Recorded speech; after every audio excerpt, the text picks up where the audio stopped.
Hello, you wonderful people, and welcome to another episode of Not Too Comic Book. This being a show where I talk about TV shows that are adaptations of comic books. For today's episode, I'm going to talk about the latest episode of Riverdale. A lot of really interesting things went down in this episode, so let's break it down. Well, first and foremost, let's start off with the whole situation with Frank. He has a buddy named Ted who came into town. Ted talks about like, oh yeah, buddy Greg, he was sick, he died. Well, it seems like, everything's fine today. I was wondering where this story was going to turn. Because in my head, I was immediately thinking something like, all right, like, is it like, do they have these? Well, because later on, Frank makes it clear that it's like, oh, we are mercenaries. So I was wondering if it's like, because later on, it seems like, yeah, like, he gets a call about someone like, wait, what? And it's like someone else ended up getting hurt or killed that he knew from the military days. And all of a sudden, Ted attacks him. It's like, whoa, what the hell is going on here? Immediately, my brain is like, okay, they were mercenaries and anything, right? They came across some money and Ted came here to collect, but it turns out no, they worked for some group. They worked for some powerful people, and said powerful people hired them to do mercenary stuff, and now they're cleaning house because it's like can't have any traces leading back to them. So Greg, who died of cancer, most likely got murdered by Ted. Maybe just assuming, but it's like going after all their old, military buddies. I wasn't expecting that. Luckily for Frank, Archie showed up in time to help him out, but Ted ends up bouncing. So obviously Frank doesn't really want to go to the cops about this whole situation because it would involve admitting his, involvement in this whole situation as well. Like for him, he doesn't want to get everyone he cares about involved, but they go to see FP, and FP, knows a thing or two about this situation about, when your past comes back to haunt you. So for him, it's like he's willing to help out. It seems like it was him, the Serpents, and the Vixens that show up, which I'm like, we have not seen that at all this season. We didn't know really where all that stood. So it's just interesting. Because it probably not even, because we know some of the ladies from the Serpents started with, did all the ladies go from the Serpents to the Vixens? The Poisons. I don't know. I think so. I can't remember. I remember at one point it was like mainly like obviously the Vixens are not Vixens. The Poisons, the Pretty Poisons were all girls, and then all that was left for the Serpent were the guys. So whatever the case may be, it was just interesting.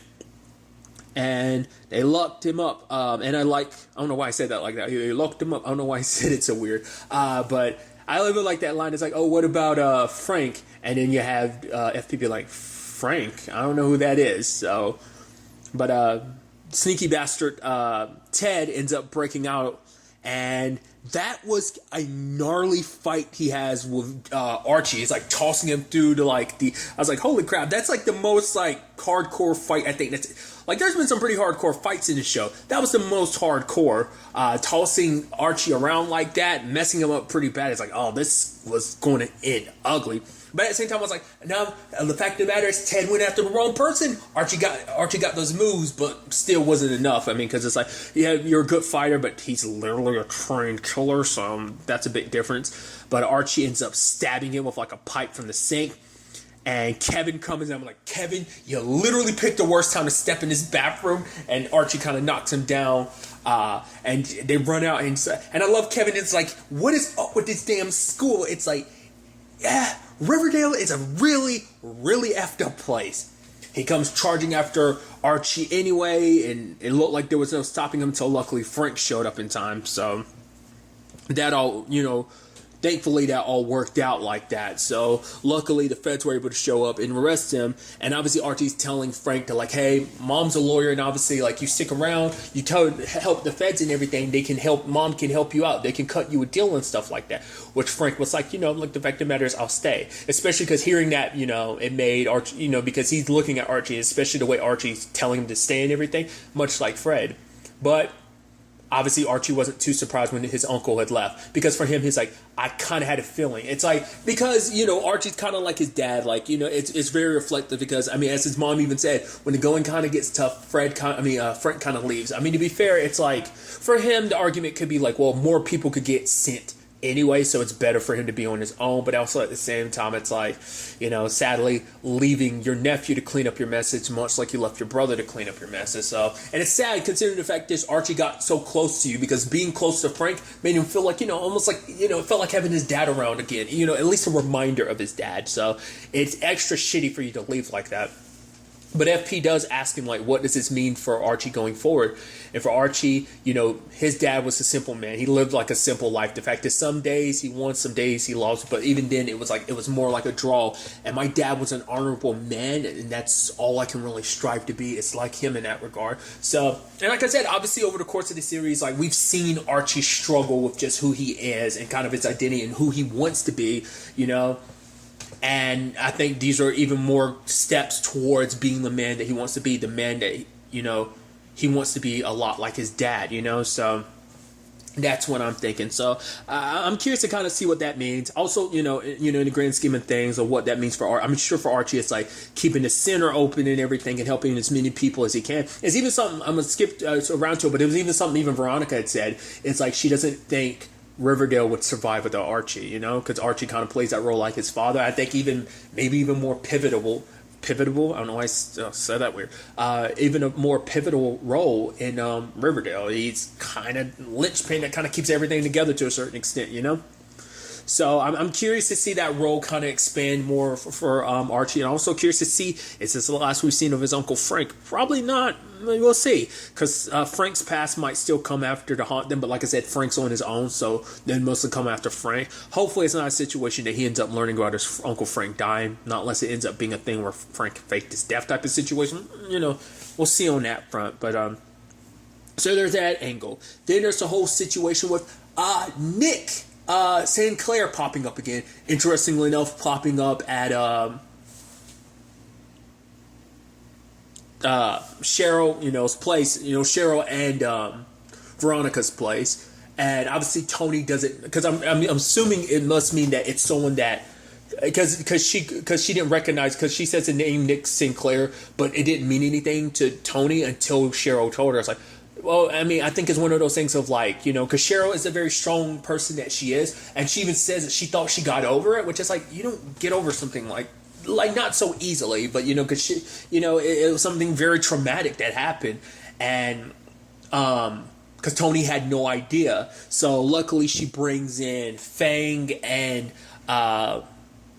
Kevin to kind of deal with him, kind of got him drunk and did the whole tickling video and stuff like that, and they're blackmailing him. It's like, unless you want this video getting out there, then you will never step foot in Riverdale again. You will never think the name Cheryl Blossom again. You will never do this to any other woman, because if you do, we will basically destroy you. So, and once again, always showing and proving how ride or die Tony is. It's always awesome, The fact is that she always has Cheryl's back like that. And the sad thing is hearing from Tony too, like she was like, yeah, she kind of went through a similar thing and it took time, it's like she needed someone to help her through it, and she wanted to be that person for Cheryl, so like I said, there's such a match made in heaven that they always have each other's back like that, and it's so adorable, and I'm glad, So I just thought that was kind of a nice, little progression for the relationship. I'm also curious because obviously now Tony knows about, like, obviously what Kevin and Fang are a part of, and obviously does Cheryl, but it's like,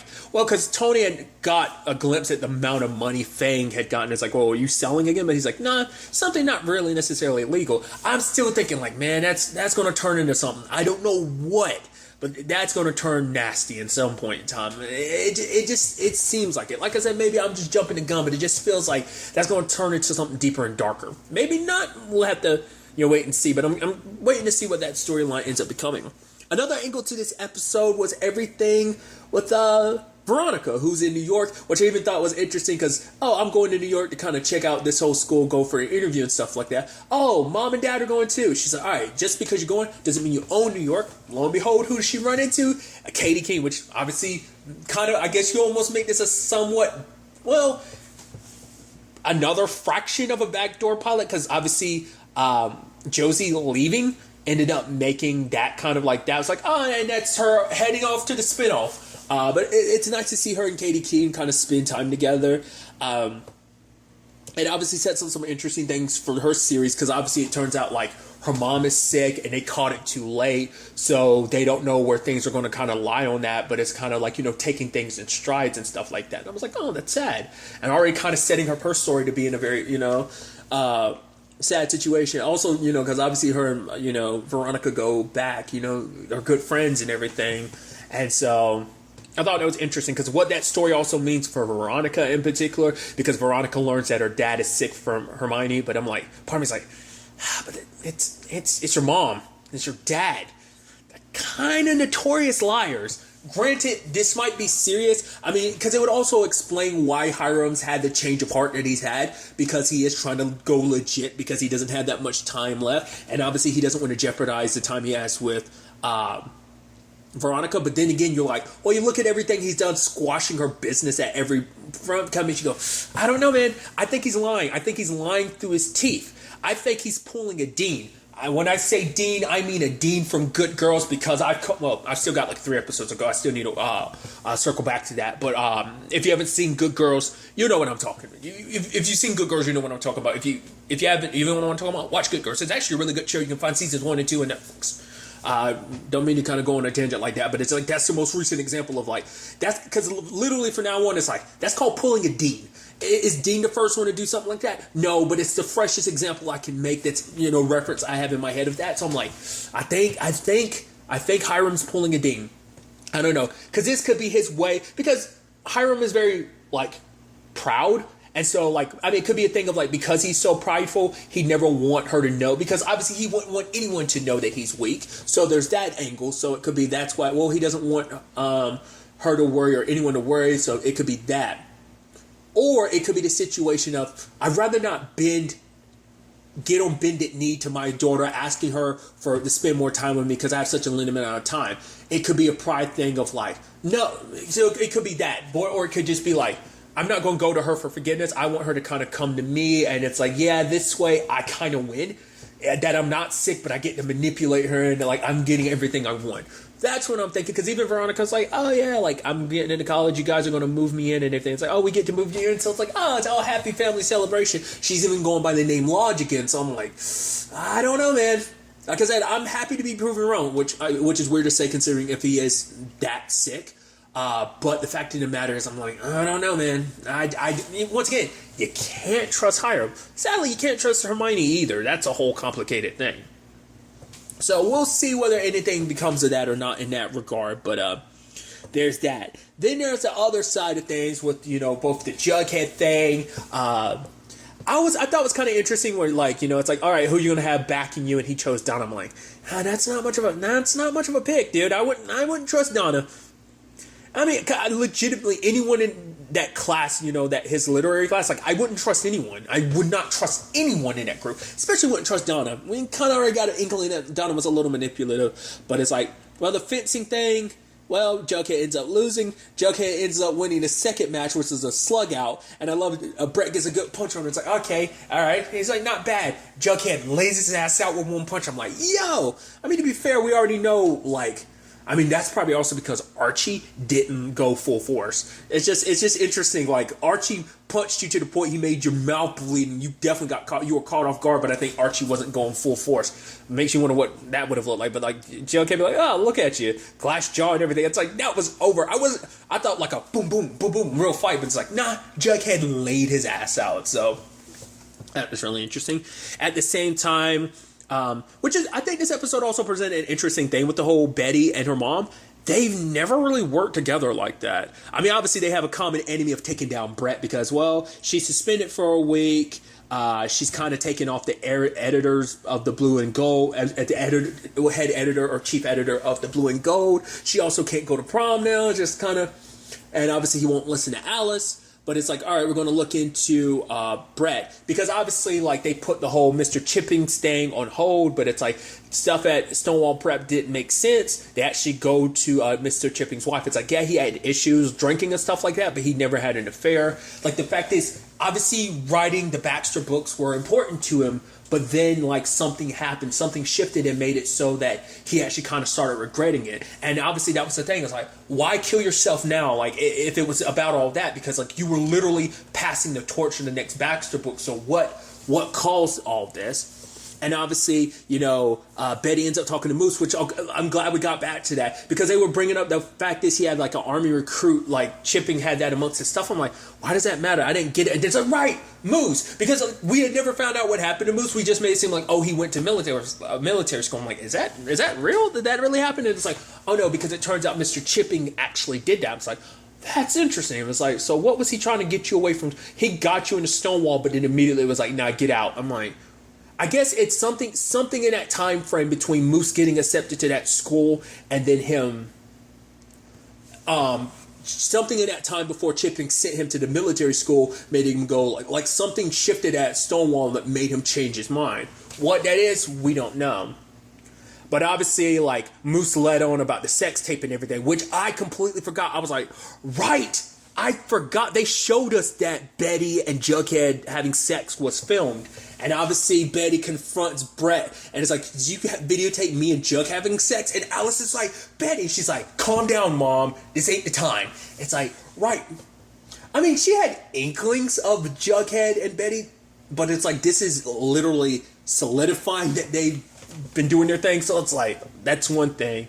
But Brett's like, oh, you're lucky I'm such a good guy, or this could spread everywhere. It's like, well, for one, if you, because obviously he's going, because, I mean, truth be told, you can't spread that. Because that's being, I mean, realistically, that's classified as revenge porn, spreading someone else's stuff like that. You can get in trouble for that. I mean, because y'all sue you illegally record or someone, so that's double. But obviously, if he spreads it around, he'll be like, oh, how can you tell it came from me type of things. It's that dickish move, but nevertheless, while Jughead and Brett are doing their chess match, because really quickly there was this moment earlier, because obviously like everyone in the hallway is giving like Jughead so much shit, they're like shoulder checking him, and he's asking Donna like, what the hell is this all about? Donna's like, no, the entire school's not against you, you have me on your side. I'm like, even at that moment I was like, I wouldn't count that as a good thing, because part of me's wondering, I'm like, you don't think, I kind of get the feeling like Donna might actually be on Brett's side or something. And I was like, I wouldn't trust Donna, and it turns out to be a good reason to.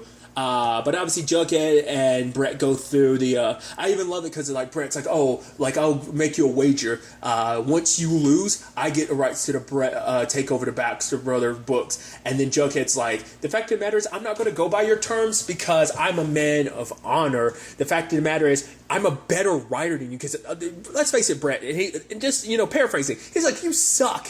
And the fact of the matter is I'm more of a man than you are. And it's like, oh, because obviously Brett is a very prideful person. So while all that's happening, Betty's going through the tapes because she ends up finding them in their little secret room. But then Brett has a room like, oh yeah, look, someone's breaking in.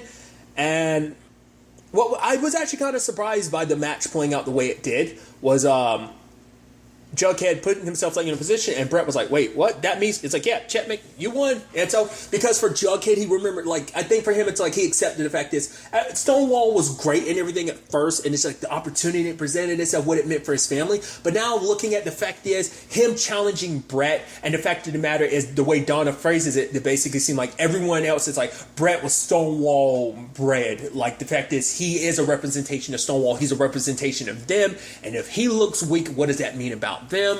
So, and Jughead sees that like pack mentality, so it's just kind of like, it's not worth it here. All the crap, especially if you filmed me and my girlfriend having sex, it's like, this school isn't worth it, you're not worth it. Because I think at first he could let shit slide if it was just Brett just being like, this asshole, but it's like, no, it's just one thing after another at the school, and it's just not worth it anymore. It's just too much of a pain. So he's like, yep, you're right, I'm kind of done with this place, so good riddance, honestly. It's kind of a terrible place. But obviously there's a video at the end where it's like, okay, Betty plays it, kind of showing that Donna's whole thing about Mr. Chippings, she uses the exact words as Betty kind of points out, but she just changed the name. So at the very least, Betty's like, she's at least made these accusations twice. Once against Mr. Chippings, but also against that other name she had brought up. So it's like, we thought Brett was kind of the mastermind at school. It turns out it might be Donna, which I'm like, ooh, that's interesting. Because, like, they have fashioned it to be like, oh, Brett. But Brett seems like, as we can tell, Brett's an idiot. Like, Brett's not, I feel like he's not that bright. He seems more like the muscle than anything else. So, and it just kind of proves like what Donna was doing with Jughead. Like, I think she likes playing both sides.